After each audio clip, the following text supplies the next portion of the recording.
Vocês querem saber se Carla Zambelli, a deputada federal, ainda deputada federal Carla Zambelli, será ou não extraditada para o Brasil?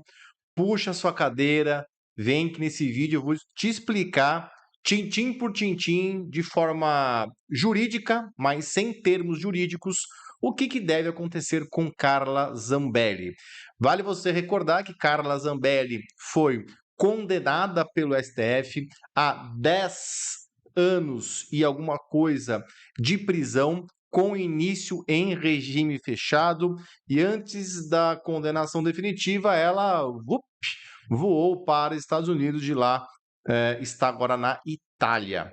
E ela diz: nunca sairei da Itália, já que tenho cidadania italiana. Ponto 1 que a gente tem que colocar aqui neste vídeo. O fato da Carla Zambelli ser uma ítalo-brasileira, ou seja, ter a nacionalidade brasileira e italiana, não lhe garante nenhum direito de não ser extraditada. Vamos entender qual que é essa regra. Se a Carla Zambelli fosse uma ítalo-brasileira, ou seja, ela é tanto considerada italiana nata como brasileira nata, e ela tivesse cometido este crime na Itália e fugido para o Brasil, o Brasil, o governo brasileiro, estaria proibido de extraditar a Carla Zambelli, porque a nossa Constituição proíbe a extradição de brasileiro nato. Se é brasileiro nato, não tem extradição. Pode ser o maior monstro do mundo. Veja o caso do Robinho, que foi condenado por estupro na Itália e fugiu para o Brasil. E o Brasil não pôde extraditar. Aí criaram uma coisa ali meio no meio termo, que é justamente ele cumprir a pena italiana aqui no Brasil. Esse é um dos fatos. Agora, o que diz a Constituição, o que diz a lei italiana sobre a extradição de italianos natos? Porque a Carla Zambelli, em que pese ser brasileira nata, também é italiana nata. O que diz a lei? A lei diz que pode extraditar. Inclusive, nós temos um caso relativamente recente, se não me engano foi 2003, não é tão recente assim, né? Que é do Henrique Pizzolatto. Henrique Pizzolatto, ex-diretor-geral do Banco do Brasil, foi condenado e vazou para a Itália com a esperança de que, por ser italiano também, não seria extraditado.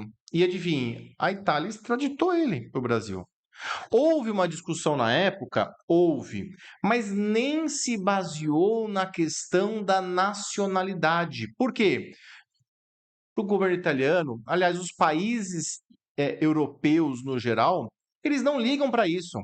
Os países europeus no geral têm tratados de extradição entre si, entre outros países, inclusive a Itália é um país que tem tratado de extradição com o Brasil desde o final da década de 80.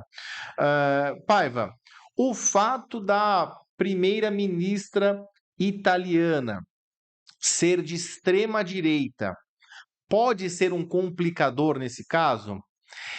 Pode. Ela pode atrasar esse processo de extradição, pode ter ali uma alegação de perseguição política, o que, apesar de eu ser alguém que vota na direita, eu não sou cego e nem tenho político de estimação. Então, o fato aqui é que me parece, a minha análise é de que essa condenação da Carla Zambelli não tem nada de perseguição política. Ela foi condenada porque foi acusada de invadir os registros lá do CNJ e ali incluir um mandado de prisão falso em nome do Alexandre de Moraes. Esse é o ponto. Aqui não tem crime político.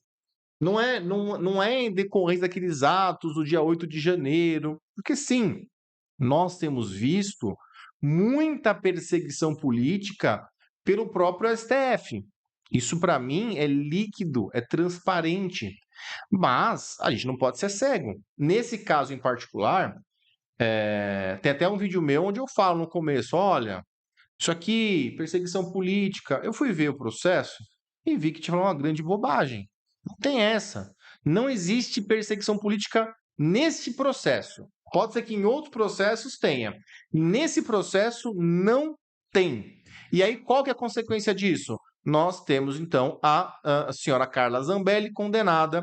Me parece que hoje o STF já julgou o último recurso, negando o recurso, ou seja, confirmando a condenação, confirmando a prisão de Carla Zambelli. Agora, um ponto importante aqui sobre a prisão, para deixar você bem informado, esse é meu compromisso aqui com você, é que me parece que o ministro Alexandre de Moraes queimou largada ao decretar a prisão preventiva da Carla Zambelli ontem ou anteontem. Por quê? Existe uma regra na Constituição de que parlamentar federal, ou seja, deputados federais e senadores, somente podem ser presos no exercício do mandato se estiverem presos em flagrante de crime inafiançável. No caso desta condenação de Carla Zambelli, não estava em flagrante e não era um crime inafiançável. Então, me parece que essa prisão ela pode ter sido ilegal no momento, porque a decisão do STF decretou entre as suas consequências a perda do mandato da Carla Zambelli. Então, uma vez que ela perde o mandato, ela pode ser presa preventivamente. Só que se a decisão transitar em julgado hoje, ou amanhã ou depois, e a prisão foi decretada anteriormente, me parece que tem um probleminha ali com relação a Carla Zambelli, essa prisão dela, mas enfim, agora vai transitar em julgado e dane-se, vai ser presa mesmo, tá? Esse mandado de prisão, inclusive, já está na Interpol, a Interpol já recepcionou esse alerta, já teria colocado o nome de Carla Zambelli na Red Notes da Interpol, na difusão vermelha, e a polícia italiana pode ir até ela, pode efetuar essa prisão. E detalhe, eu já vi jornalista por aí de rede grande falando bobagem. Não é a Polícia Federal que vai lá prender. A Polícia Federal não tem autonomia, não tem autoridade, não tem atribuição nenhuma em solo italiano. Quem tem que fazer essa prisão é a polícia italiana. Claro, pode contar com a colaboração da PF? Pode. A PF pode escoltar a Carla Zambelli no aeroporto, no avião? Pode e deve fazer isso. Mas a prisão, quem vai fazer é a polícia italiana. E aí depois vai ter um processo lá na Itália para se decidir, após o pedido do governo brasileiro, não sei se foi feito já ou não, sobre a extradição da ex-deputada agora, Carla Zambelli. É isso aí, pessoal. Então, tudo indica que Carla Zambelli será presa nos próximos dias e que a extradição dela deve acontecer, a não ser que ela vá para um outro país da Europa que não tenha tratado de extradição com o Brasil, e aí, eventualmente, ela pode se safar de alguma forma nesse outro país. Alguns estão falando aqui da Hungria, não sabemos. Vamos acompanhar os próximos passos. Se você gostou desse vídeo, se você saiu daqui bem informado, você já sabe. Você vai agora curtir este vídeo, que muita gente assiste aqui os vídeos e não curte. Então curte o vídeo, não custa nada, vai me ajudar muito aqui no canal. Comenta aqui embaixo se você acha que a minha análise foi correta ou se eu deixei passar alguma coisa. E siga o nosso canal, ative o sininho e, se possível, me siga lá também no Instagram, no @Paiva Doutor. Tá legal? Até o próximo vídeo. Fica com Deus. Um beijo, um abraço. Até mais. Tchau.